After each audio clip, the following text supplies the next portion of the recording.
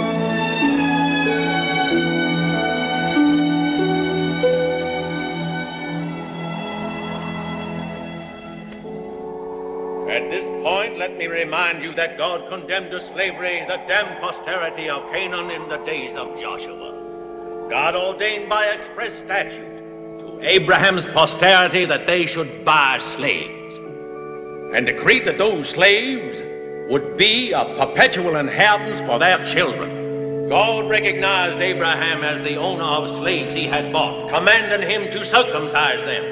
And Jesus ordained that whosoever dared to raise seditious doubts as to the benevolence of the institution of slavery should be cast out and scorned not only as a danger to the state, but destructive to the true nature of the gospel. God decreed by law that slavery be honored and obeyed, being his ordainment. Jesus himself established by law the relation of master and slave. The master must exercise without any weakness his authority over the slave. The master must not hesitate to punish him severely, whipping him with the number of lashes commensurate to the offense. All this, dear brethren, is made known to us by the recorded language of the Bible. Slavery is therefore a divine institution, ordered and sanctioned by God. Therefore, with all the authority invested in me by the church, I, Reverend Thornton Stringfellow of the state of Virginia, order you to honor slavery and not to discuss it on the basis of false moral premises.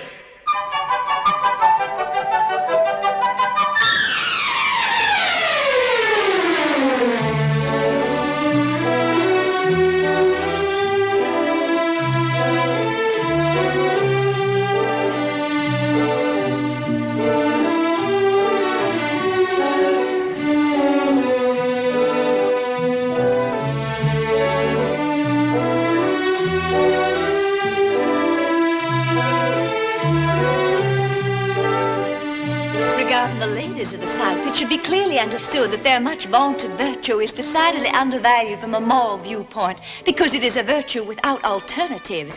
Indeed, they cannot be less than virtuous, since it is a fact that their men are noted for their preference for colored girls. They are virtuous, to be sure. They have no other choice. They are women unfulfilled, since their husbands and possible lovers prefer the dusky charms of the plantation wenches, the fillies, the shoats, as they call them, these young colored girls bursting with lusty youth, whom they enjoy so lecherously.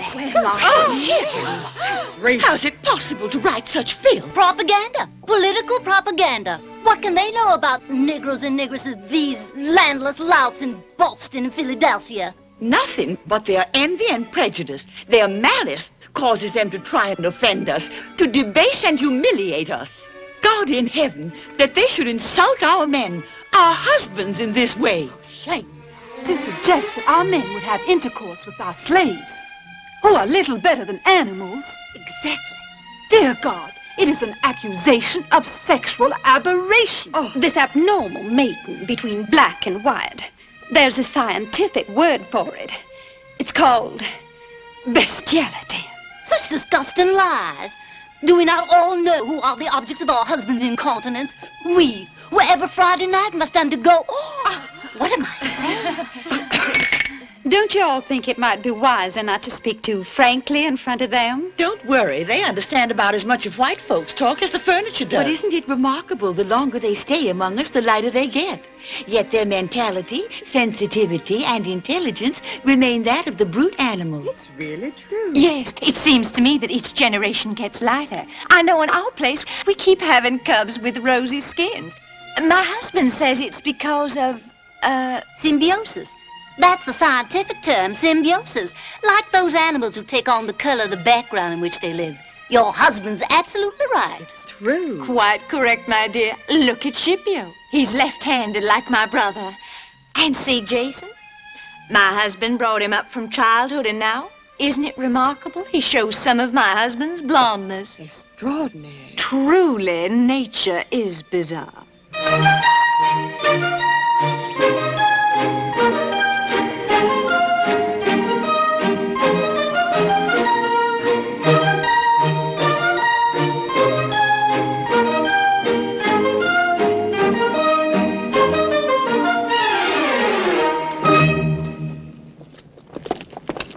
Do you think those women really believe all that nonsense about symbiosis? Could be, maybe not. Where are their husbands? Here in New Orleans at their townhouses, keeping an eye on business. Alone? Well, you saw their wives. They're in the country with the young people. Why don't we go and take a look? Of course. That's where we're going.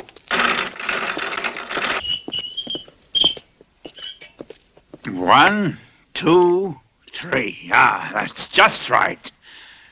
3 black peppercorns with a glass of port, and you have an excellent digestive. That's what I always say. Black is always tasty. Take, for instance, a nice piece of black meat, juicy and soft, even if it's slightly gamey. That's the best part, their gamey taste. Always so easy to digest, even if eaten at bedtime. Much better than our weekly ration of white meat, a tasteless snack that leaves you tossing and turning all night long. That may be true in this uncivilized country, but it cannot compare, as I have found, to the French. We've heard enough about your French bitches. Wait till he's married to a wife who thinks all men are disgusting animals. Then he can tell us what kind of fun he gets in her bed. Indeed, that is because you don't know how to put a dash of pepper in it. Truly, you are peasants, with the tastes of peasants. You like pepper in your pot, and the musky stench of your servants. Uncivilized. Easy, son, easy. I have known other peasants like me and you to slip out of the bed of Madame Pompadour or some such bitch to find a tastier snack in Mammy's larder.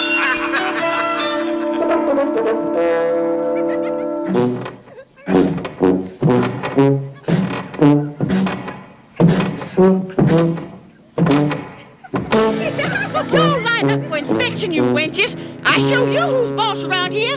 Show me your nails. You've been rubbing in the slops again. Get that filth from under your claws, slut. And you. Hold up your arms.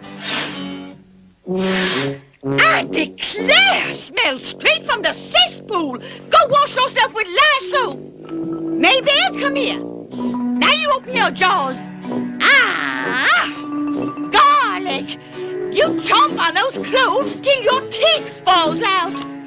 And you always been a pretty clean wench. Almost no stink at all. Now you, turn round. Turn round, I say. Bend over.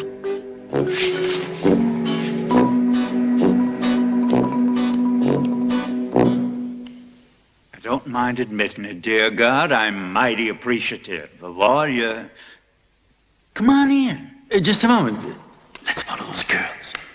As I was saying, dear Lord, I'm real obliged to you for all you've given this deserted but humble servant today, and for all that I know you will give me tomorrow. I thank you for the wisdom you endowed me with at birth, the countless good deeds you inspire me to do, and I also reckon I should thank you for closing your divine eye to a few little transgressions I got planned for tonight. Come on, you. Get in here. But in humble sincerity, dear Lord, let me take this opportunity to thank you for my continuing stamina and finally for the riches you've already bestowed on me, which I am sure you wish me to keep and to multiply. Amen. You like my prayer? I made it up myself. When a man knows good from evil, he's much better off making up his own prayers. Me and God, we get along good. As I see it, God created me in his image and likeness. That's in the Bible. That's why I'm white. Then he made the Negro, which is also in the Bible, which says that he immediately regretted it and damned the entire race, leaving them without a soul fit only to be my slaves. Then with the night come these black ghosts, damned by God. I say ghost only because of their damn blackness. But they have a body. Ah, what a body. Look at her. To avoid them is to lose God's battle.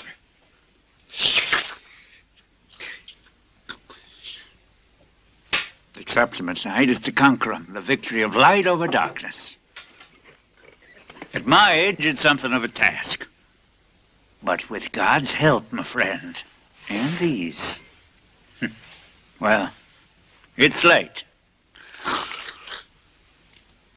I got work to do.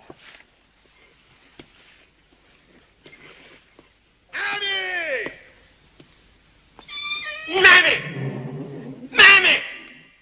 Mammy! Where are you, you black slut? You come here now. Move your big, fat, black ass. Come here, I said. I'm coming. I'm here. I'm right here, Master. What wrong? Idiot! What's wrong? You old fool! This is what's wrong. Did you or did you not send me this fraud? Why, Master? How come you talk like that, Master? I don't fraud nobody, Master. That Helen, Master, she a beautiful wench. You listen, you stupid black bitch. At 60, I don't give a damn for her beauty. You send me a virgin. Get rid of her. That's not possible. Wait, Master, I'll send you another wench more open. All right, girl. You come over here to me now, you hear? You got no shame, slut. Come here. Tell me. No lies, you whore. You still virgin? Or can't he make it with you? Answer me, bitch. You still virgin? Yes or no? You good? You whore! Does you want me, Massa? What's that, child? Want you? What do you mean? I asked, does you want me, Massa? I's baked all over, and Massa, I's a virgin. A virgin? My God, how old are you, child? 13. What? 13, I guess, according to Mommy. 13, but such a child. It's still a child, my God. Aren't you ashamed? So young. Does you want this first, Massa? Mammy told me sometimes white folks must play with this before they can pleasure the girls. This is madness. What wicked person taught you such things? Just imagine the trouble I'd be in if someone... Oh, my God, only 13. 13. You can't do this to me. No, no, Master, please. Don't send me away, Master. Quiet. Please don't send me away. Please, don't make so Please, much Master. noise. Pleasure me. Pleasure me. What? Please, Master. Right now, here. Your bed is so big, and I'm so small. And if I take off my dress, I don't smell. Do I, Master? I don't smell. If you is really sleepy, Master, I won't bother you. But it's too bad, Master. I like you so much, Master. It would be so good with you, Master. And Mammy wouldn't beat me no more. This is unbelievable. Are you really a virgin? Oh, no, child. You see, if you must do it, it would be better with someone your own age and perhaps color. You mean with a black man, Master? No, no. I don't like black men, Master. No, Master. I can't stand black men. Once, so Mammy wouldn't whip me, I had to try it. He hurt me, Master. Too big, too strong. White man is smaller, Master. Better for the first time. And they not smell, Master. Oh, Master. Master, please. Please do it to me, Master. Master. Thank you, Master. Master.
steal. 300? 400, man. No, you can keep it then. Step right up, folks. Don't do the chance of a lifetime. $1 only. You may win prizes worth $15,000. Quadroon, half-breed, mulatto, twins from Ivory Coast, the Jenny. And few tickets still available, so hurry. And win yourself a fabulous prize for just $1. Step right up, folks. This here market, ladies and gentlemen. Sensational low prices in this clearance sale. The best blacks in the country going for bucks. Step right up, folks. Call yourself an income, practically nothing. Kindly observe them shows, ladies and gents. Every one of them priceless. Buy one and get $1 tip. Look at they may be yours. Look at that black meat. 65 to 68 pounds. Need about another 5 pound weight, about a 10 cup line. You never mind adding no more weight. All right, son. The customer always right. Shall we settle for that, say, 170 pound of sort of pickaninnies? All right. Look at these stallions. Inspect them real close. Horse breed and full of seed. Just look at those attributes. Look at them and touch them, pinch them and weigh them in your hand. Oh, this little angel is certainly the prettiest of any we've seen in the market. Oh, it's really such an enchanting creature. Oh. Well, then, what shall we do, sister? It's hard to say no, isn't it? But have you heard the prices? No, I'm afraid it's too expensive. But he's such an angel. And he's so healthy. The Mother Superior would like it. Let's buy it. Sister, now, can you just imagine what she'd say? She's already bought 4 this year. Oh, dear. I do want it so. $300 isn't so much. Maybe if we offer $200. I'm the only one that's got these keys. You hear? Inside, all you bastards! I'll have your whip. I'll show you some master around here. These slaves belong to me. Huh? I give the orders here. I'm the general. Come on, open up, you whores. I'm the general. Open up, you black apes. Out of my way. Move, you hear? Hey, master, look at this merchandise I got custody of. I'm the general of the slave market guards. You see this? It's the market vault. Hundreds of thousands of dollars, wenches, all prime grade meat, and every one of the sluts a virgin. Get to work, nigger. Now this one, she not even a full-blooded nigger. Damn near all of them got at least half human blood in the veins, like me. All of them sold, ready to be delivered. Gift wrap. Hey, masters, look. Look, but don't judge, huh? You mustn't handle the merchandise. No. Only the general's allowed to do that. Oh, you want to see?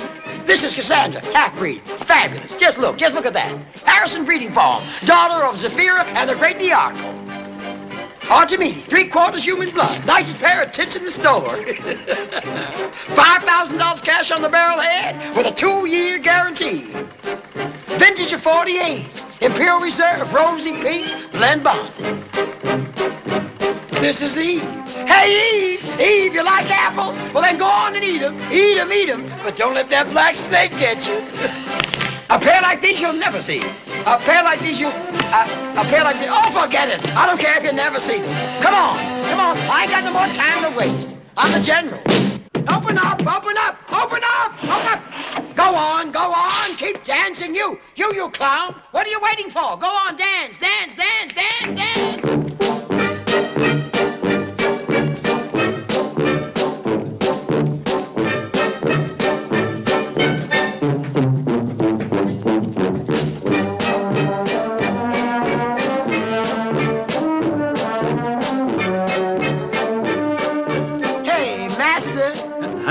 What you staring at?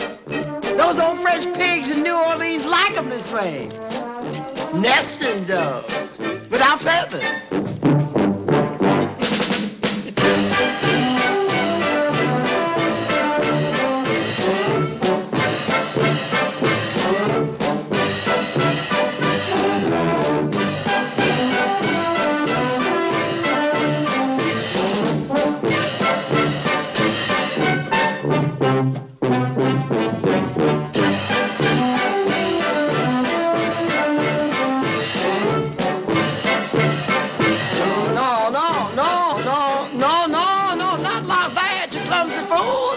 Watch me, I'll show you how. Like that. Now don't shake your shoulders, shake your hands.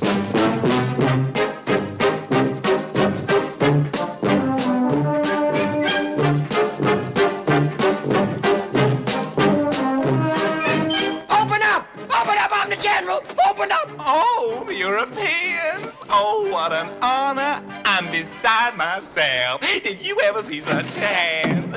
If you knew what they're like when they arrive here. Places, places. I could go out of my mind getting them ready, and they're in such demand, they rip them out of my hands before I'm finished. Come on, darling, show yourself, these nice men. Please, gentlemen, go ahead. Look around all you like. Not bad, huh? Guess what they cost? $500, $1,000, $2,000? 3,000.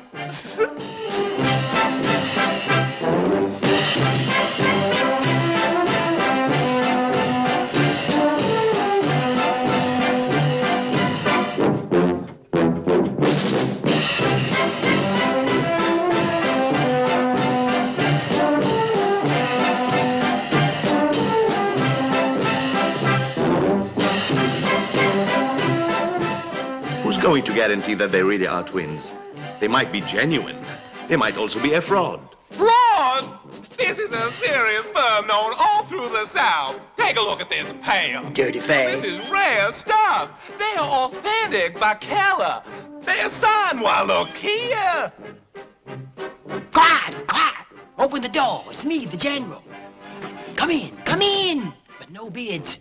These are museum pieces fit for kings and queens. This one's price is $15,000. What's so special about him? He's got trees. Trees. 1, 2, 3. Trees. Trees. Trees. 1, 2, 3. He's got trees. 1, 2, 3.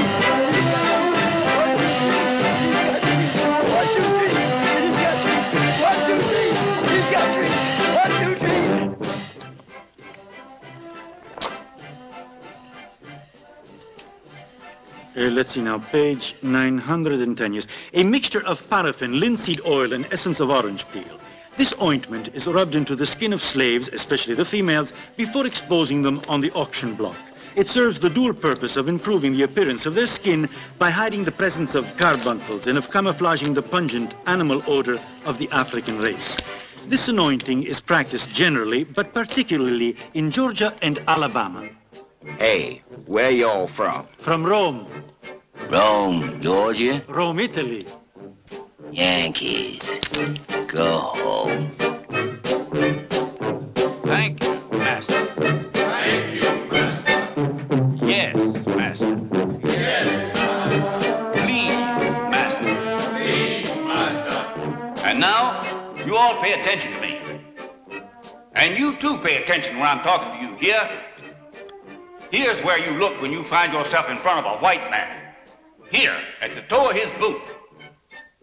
Now, you over there, I want you to repeat. Thank you, Master. Thank you, Master. Yes, Master. Yes, Master. Please, Master. Please, Master. And you, never look a white man in the eye. You hear me? Never. Look at me. Thank you, Master. Not in the face, you bastard. Now remember that. Order, efficiency, cleanliness. Without them, the county archive show would be an unholy mess. But fortunately, I'm the only one that can handle these here records. Ought to be file 8,266 land L. Take though. Better watch out. Just saw a rat in there. Oh, he don't bite. Rat as big as a cat. That's Mickey. Nicely in place, eh? Oh, here it is. Now, Stu, I don't see so well. Why haven't they yet learned how to turn out a legible policy? Can you read it? Sure can. Got good eyesight. I'll just read the essentials, huh? The object covered by insurance in the policy is Negro slave, name of Charles.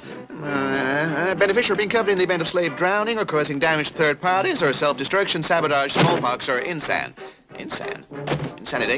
Insanity? Piece missing here. Head by Mickey. Who's Mickey? The register a while back. Well, which is it? Insanitation or insanity? Well, what's the difference? The insurance company don't pay no-how. And this here's the inventory list. Feet and ankles insured, likewise shin bone, knee and thigh bone. Genital area, nothing worth insuring here. Liver covered. Also heart. Guess he's got one. Teeth. Can't insure what he ain't got. How long you insuring him for? 1 year policy, all right? He ain't gonna last no longer than that. Anything else? I believe not. All right, then. Sorry, who's got a pen? A pen? Here's one. Thank you, sir. Don't mention it. Here, sign here. Clearly and legibly. Full name on the dotted line. Johann Jerome Gutenberg. Napoleon. Nero. Julius Caesar. Gabriel. Alexander the Great. Lucifer. Name. Judas. Butterfly. Peter. Achilles. Samson. Excuse us, sir. My colleague and I are here to conduct an inquiry. May we ask you a few questions? Yes, please, master. I'm at your disposal. You're here, as it were, to be sold, no? Of course. We are truly appalled, sir. We can imagine how you must feel, your fear, your indignation. On the contrary, why, in my career, I have always been very lucky. I've had masters, each one more humane than the next. But haven't you ever been treated brutally, whipped, beaten, tortured? In our profession, what counts is to do one's duty. Don't listen to all those stories about the various Uncle Toms and Simon Legrees and so on. It's all nonsense. The truth is that we are valuable merchandise. And have you seen the prices in the market? I know it. I cost more than $2,000. And can you imagine a fool, excuse the expression, a fool of a master who would whip and maim a capital of over $2,000? No! If a slave is a respectable slave, his master treats him with kid gloves because it takes only one scar, one single scar, and plop, down shoots the price. You know, the client is suspicious. But, sir, surely you must realize the injustice of your situation, the violation of your liberty, your freedom. If you speak of freedom, sir, I must tell you something. I am a worker, and workers are not free and never will be. If you speak of my condition, I will quickly say, I don't pay taxes. I'm housed, fed, and clothed by my employer. I work a short week. My medical care is free. I get a Christmas bonus and retirement or permanent disability at the expense of my employer, without mentioning this, that in time of war, I am not even obligated to military service. Oh, but if you're not even paid... You know, I see the ones which you gentlemen call freed slaves or liberated workers, out from morning till night, working like horses to make ends meet, and they never do. So, just tell me then, what's the difference between us slaves and liberated workers? Huh? You should be ashamed of yourself. Who? Me? Yes, you. You're a dishonor to your race. Waving that camera around, will you? All right, but with all the thousands of tormented slaves there are in this country, we have to run into that puppet, that wretched collaborator.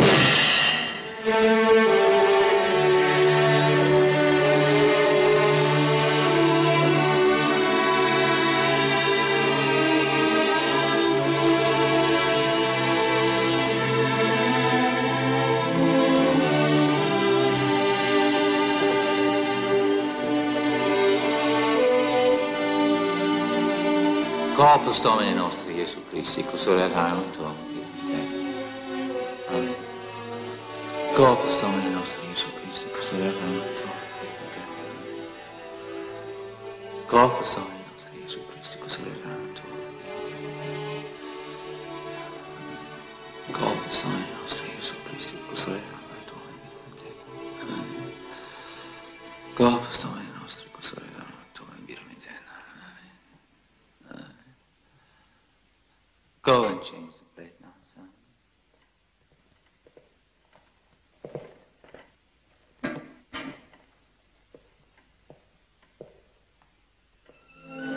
Corpus Domini nostri Gesù Christi, custodiare tuum in vitam aeterna. Corpus Domini nostri Gesù Christi, custodiare tuum in vitam aeterna. Amen.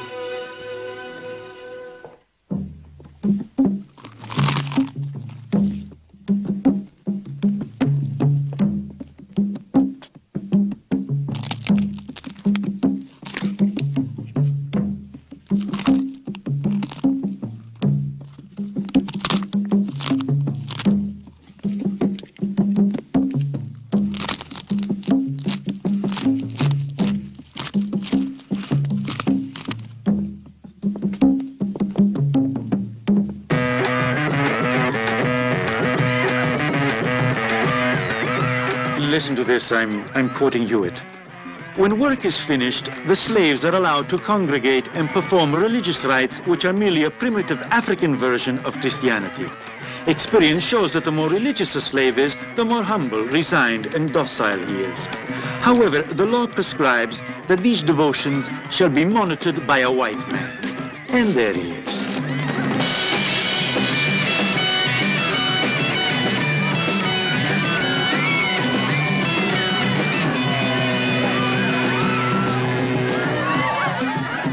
This elemental parody of the master's religion, Jesus, the gospel, the Bible, are all mixed together. Look at this. Africa instead of Palestine, the ocean instead of the Red Sea, slave ships and sharks instead of Romans, Egyptians, and so on. Here the plantation instead of Golgotha represents the place of Jesus' agony, and instead of Herod, the master with crosses, flagellations, and other delights. What do the masters say to that? Does it or does it not prove they have souls? The best person to answer that is the most eminent scientific authority of the day, Professor Samuel Cartwright, born in Jackson, Mississippi in 1802, died in Charleston, South Carolina in 1876. Where'd you say he died? Of course, the Italians. Come. As you know, it's only a question of time. On the other hand, I hope to be speaking with people who have a basic understanding of this argument. Yeah. Tom, how are we going with the perspiration? Ready, Professor. Ah, good. How about a smell?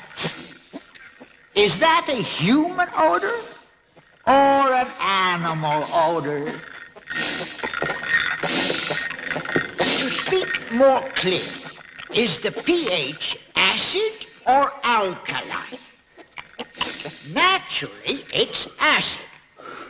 Answer, as a matter of fact, 1 square centimeter of this skin has twice the number of sweat glands as this skin. And you do not need a microscope to see the limited cranial capacity and the vile wool that covers it, this low forehead. Or the eyes, completely lacking in any blue pigment. Or the animal-like nose, with its dirty, wide nostrils, and the abnormally strong teeth, and this almost Neanderthal jaw, are all characteristics of a sub-human race.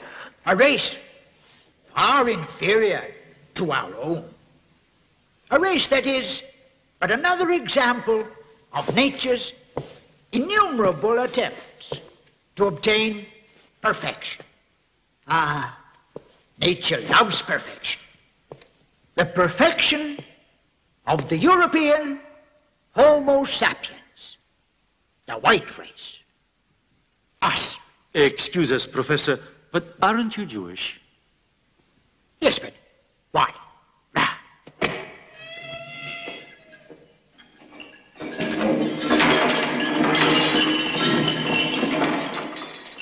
Let's imagine we'd want to rid ourselves of them. You wouldn't have to use atrocious methods like gas or deportation. It would suffice simply not to cure the diseases which infest the specimens here in this laboratory.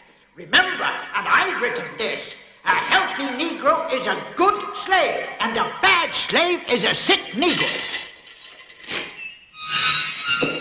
For example, look at them. Their disease is drapetomania, or the mania to escape.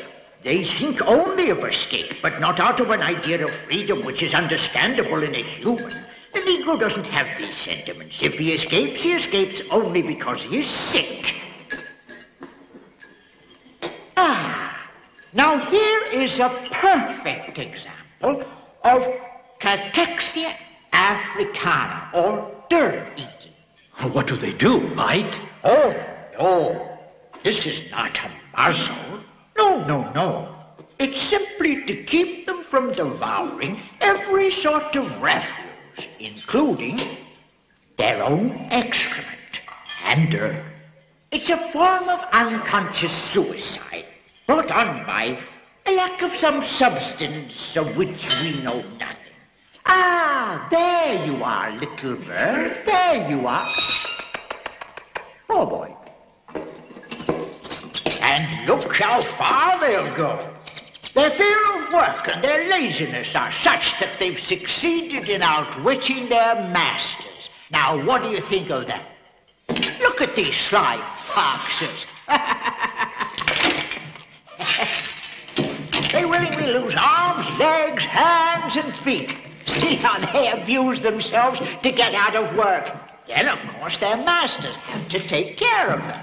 Come on. But how could they possibly mutilate themselves to this extent? Didn't I tell you? They gave themselves superficial wounds to avoid work. But then they got gangrene, and arms and legs had to be amputated in order to save their lives.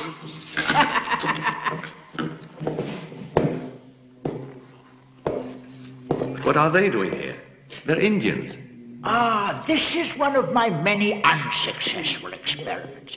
You see, with Indians, there's absolutely nothing to be done. There's the same difference between a Negro and an Indian as there is between a dog and a coyote. You can put a dog on a leash, beat him, and he'll always be there to lick your feet. Take away a coyote's liberty, and you've cut off his heir. An Indian will never be a slave. No one has ever been able to make them reproduce in captivity. They do not eat, they do not talk, they do not sleep, they do not make love. On the other hand, these people exaggerate. The Negro boasts of an enormous member, not realizing that this is the result of still another disease, which is Eromania elephantina sudanensis. Oh, by the way, I invented this. It's to keep them away from their genitals so they can play with themselves. They have such enormous sexual activity, both fornication and sodomy, that they very, very soon in life, right from infancy, start to develop something that is quite remarkable, a very enormous penis, which causes lack of potency. Naturally, all of this is a great impediment to reproduction. Look at them, these extraordinary creatures, neither man nor beast, that ask to be part of our world. They're as old a race as we, and yet until yesterday they'd never seen a wheel. And their future, they have no future, as they have no past. Tomorrow, as today, slavery will be their only possible privilege. What could they ever do if they don't live in the reflections of our glory and profit by the crumbs from our well-laden table?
Let's see, page 971.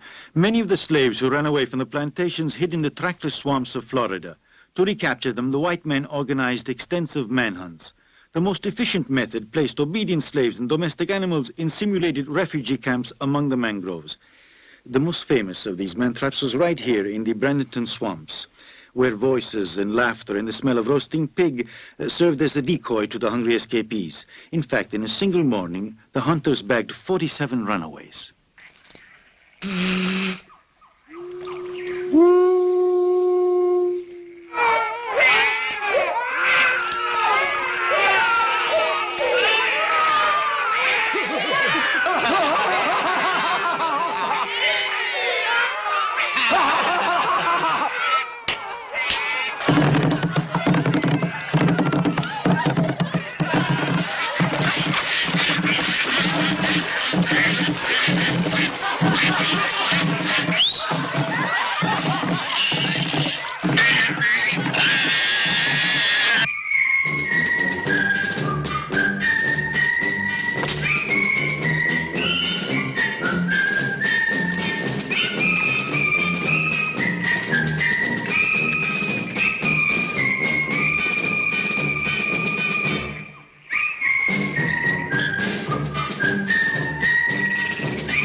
My... Okay, all right, let's go. That's it. Come on.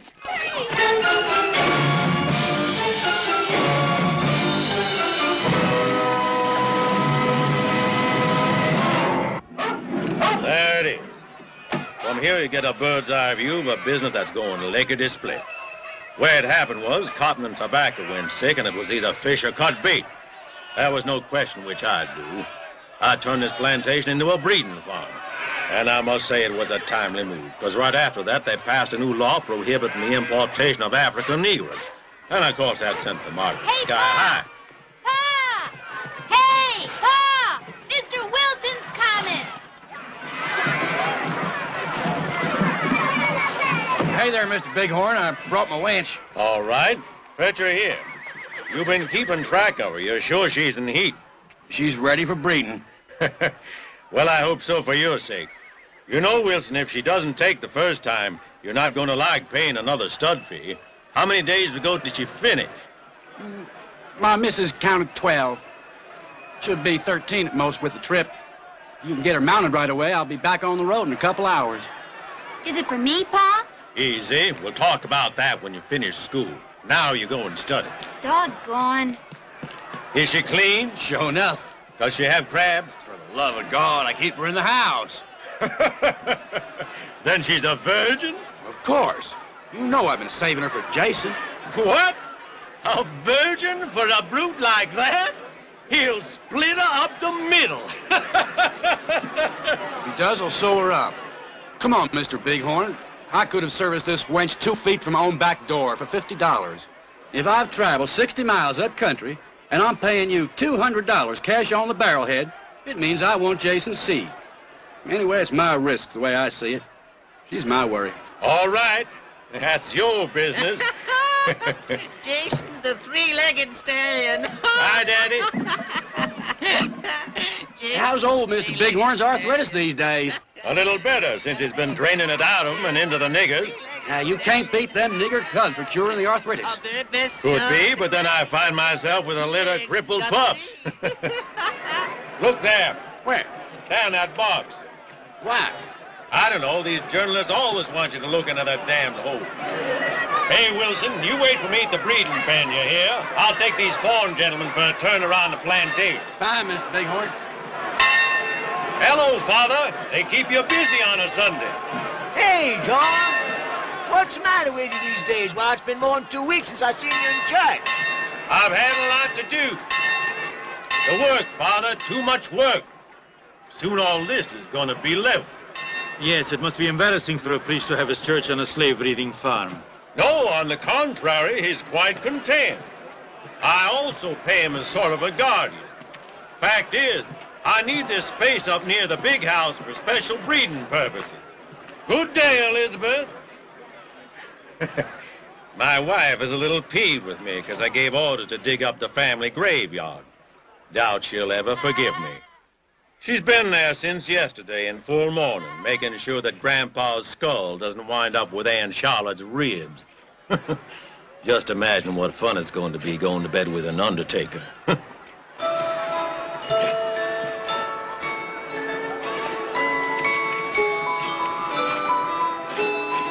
Hey, Cupid, bring me some sugar cane.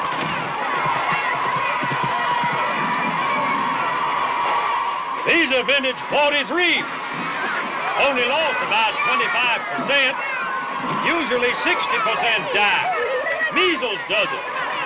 Don't hurt us human, but it kills these poor beasts. How come some of them are blonde? Well, you see, some are mine and some are my brothers from Pittsburgh land. And some are from passing guests, like you were saying. And the priest hasn't been losing any time either. All right, that's all now.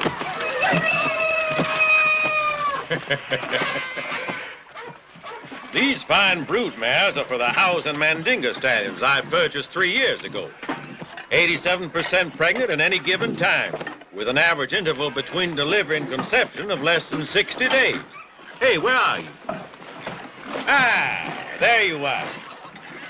Now, this is what I call a really fine brood wench. Drops twins every year, and there are 2 in there again this time. She's worth a fortune. Come on! Come over here. Look at this. What a chance you've got. Come and see how a little bastard comes into the world.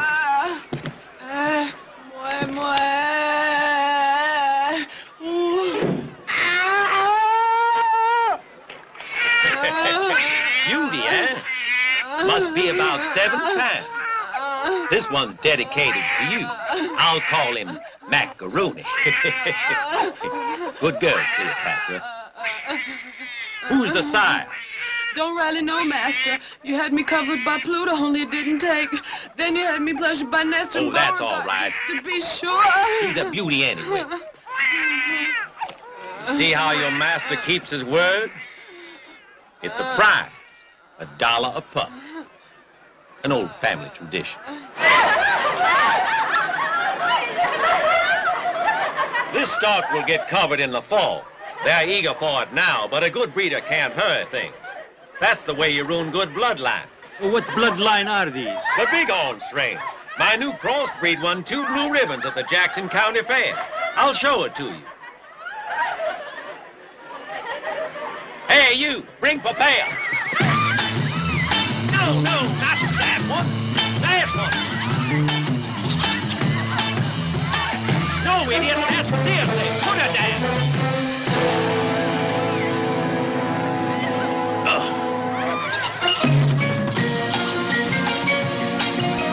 That one there, papaya.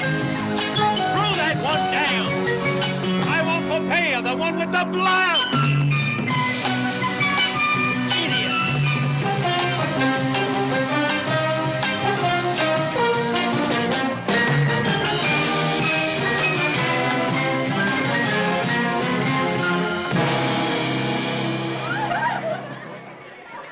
I have 136 in stock, but this should give you an idea of the product. It takes talent to create a strain like this. The breeder must work with colors like an artist.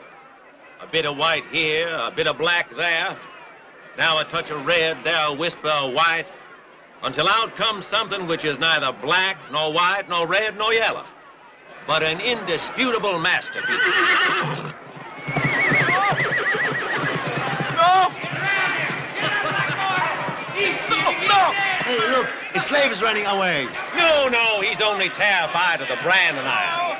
New stallions are always a little skittish.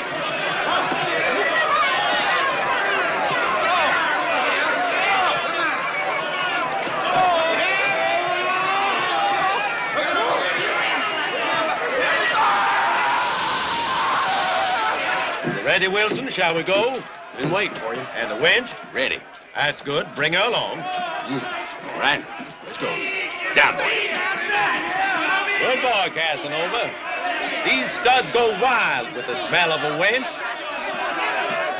He's got more seed in him than a dozen bulls. They offered me $4,500 for him in Benson, but I wouldn't take it.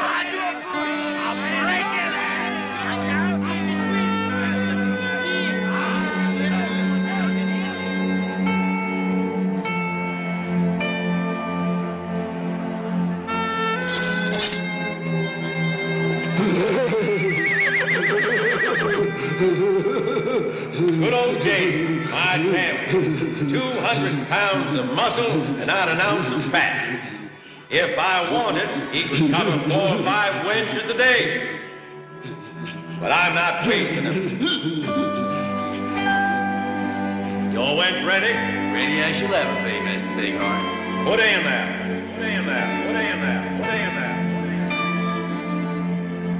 Remember, Wilson, if he does any damage, that's your problem. I want you to be a nice little mare. Little mare, little mare, little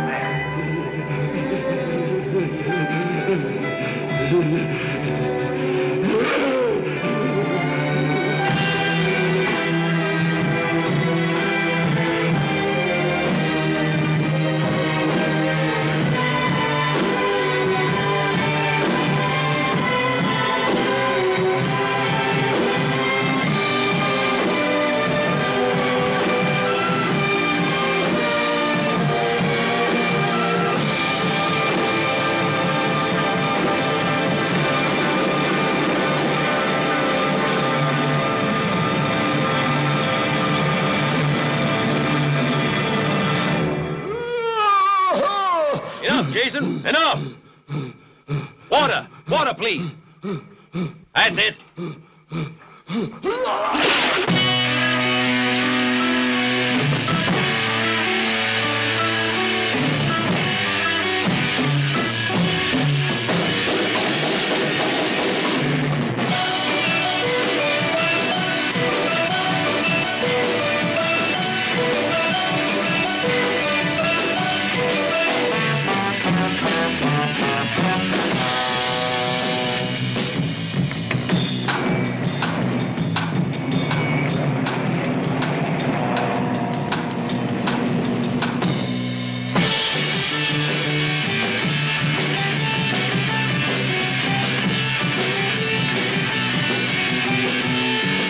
Your Honor, my name is Nat Turner.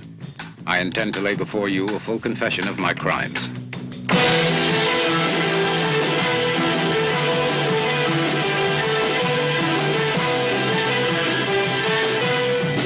On August 21st, 1831, 55 whites were massacred by me and 70 other slaves.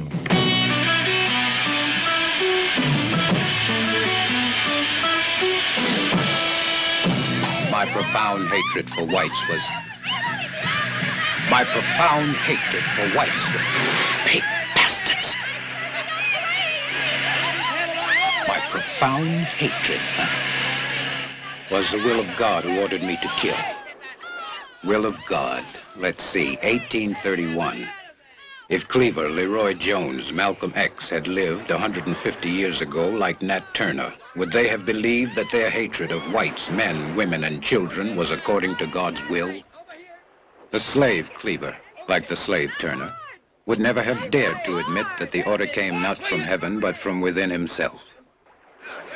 Now then, on the evening of August 21st, we advanced in Indian file through the corn and lined up right in front of the Trevis mansion.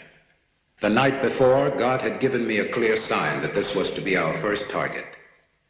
We knew we would find the Trevis baby in the house and the master's wife, Sarah. Who knows if today's whites are really any different than they were in Nat Turner's time? Or better yet, let's say that today's whites are different. Would there be this difference if Nat Turner had never existed? It'll be ready in a minute. Come on, honey, no. Would they have let me go to their schools, become a doctor, earn a decent living, have a nice house, a wife, children, well-nourished and healthy? That's a boy. Nelson, Sam, Jake, Hark and me, we climbed quietly through the dining room window. Will, who was bringing up the rear, stumbled and fell over the table, still cluttered with supper dishes.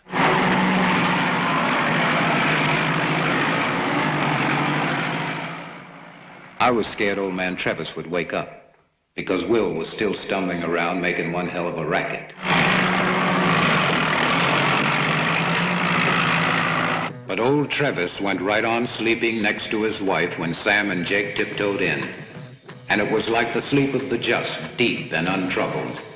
And it occurred to me even then that his harsh, regular snoring was a sound that was familiar since my childhood. In Washington this morning, violence broke out as a large group of young militant black... Oh, here we are. Sam and Jake tiptoed in. No, where was I? That old man had practically raised me. And he was a kind and gentle master. But he was still white, and for that he had to die. Old man Trevis, like all whites, never even imagined that a slave, an obedient creature without courage or dignity, might one day rebel against his master. And so the only reaction that came to his mind, still foggy with sleep, was disbelief. When...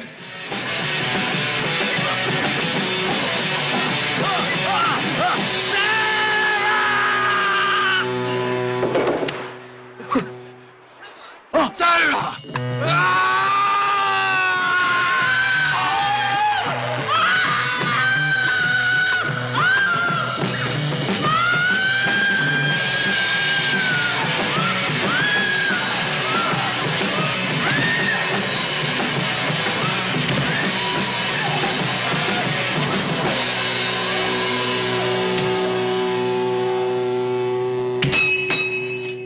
We were about to to leave the house when Hawk ran back toward the sound of a baby crying. We had almost forgotten about the baby.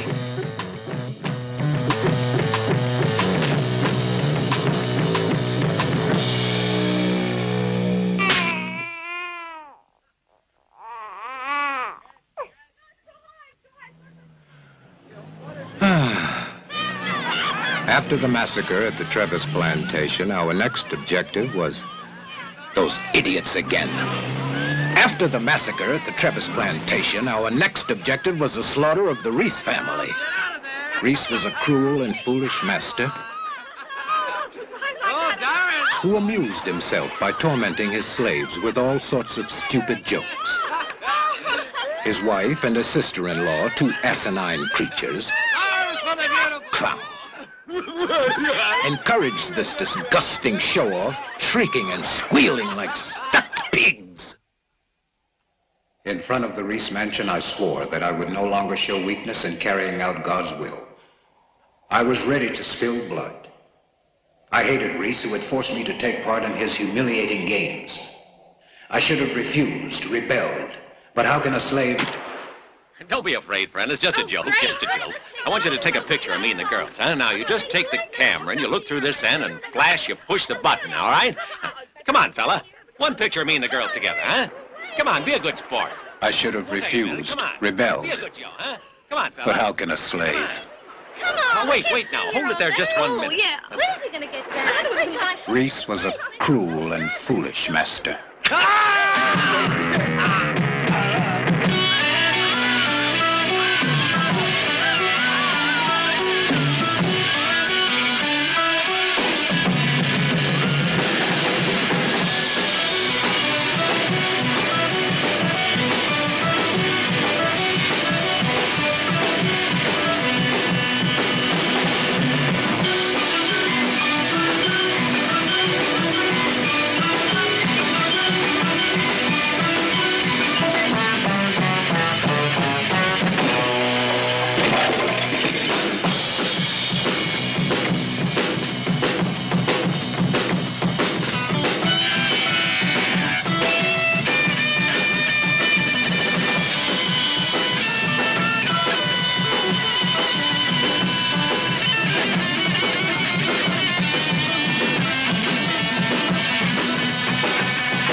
I'll step. Come on, see. Margaret, Nat Turner's first and only victim. Today they say that Nat Turner killed not for hate, but for love. Who knows why we blacks can't swallow this story? Now then, Nat Turner, practically a nursemaid for little Margaret, but black, and therefore unsuspected of feeling desire for that young white girl who romped around him the whole day long. This girl is in love with the boy. She won't tell me who he is. Yes, you are. How she excited him, without ever knowing it. Where are you, Nat? Come here, Nat, and see my new dress. Am I pretty? Come on, Nat, drive me over to Aunt Rose's. No, I'll ride in the box with you. Now move over a little, Nat. There, you see, there's plenty of room for both of us. She and Nat, skin almost touching skin, the wind in that blonde hair, and that white throat he wanted so desperately to touch. Oh, Nat, she said to me one day while her nearness and that youthful scent of lavender made my flesh taut. Oh, Nat, why are Negroes born to such misery? Why in this bright springtime are they but fallen flowers?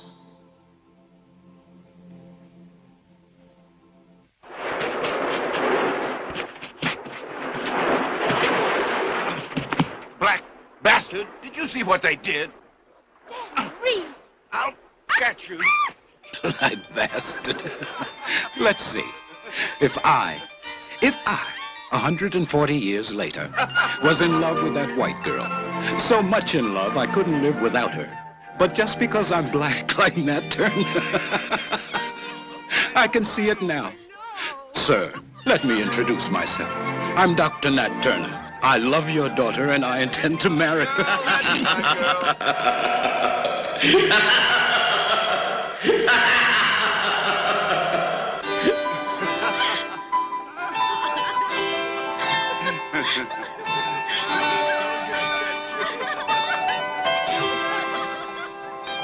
We decided that the Withers plantation was our next target, and we moved forward, invisible in the deep shadows of the oak grove that flanked three sides of the house. Margaret had just come home for summer vacation from Southampton College. When we spotted her father, he was too excited by his daughter's arrival.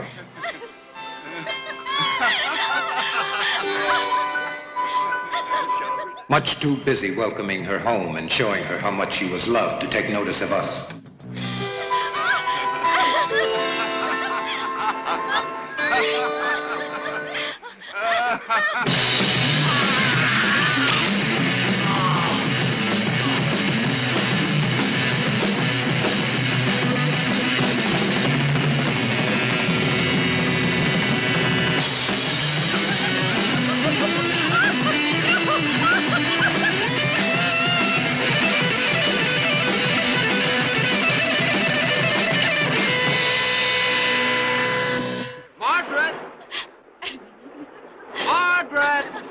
I was looking for Margaret.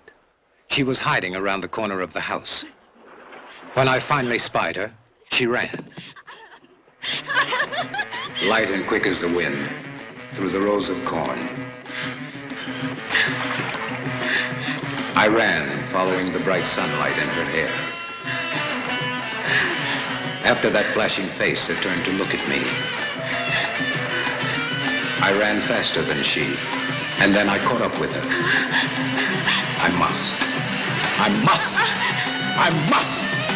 I must kill you! Because I love you! Because you're white!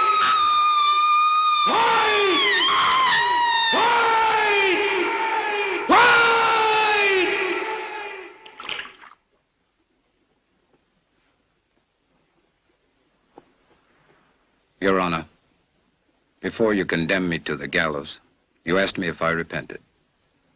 Well, in all sincerity, I can only answer that if I could return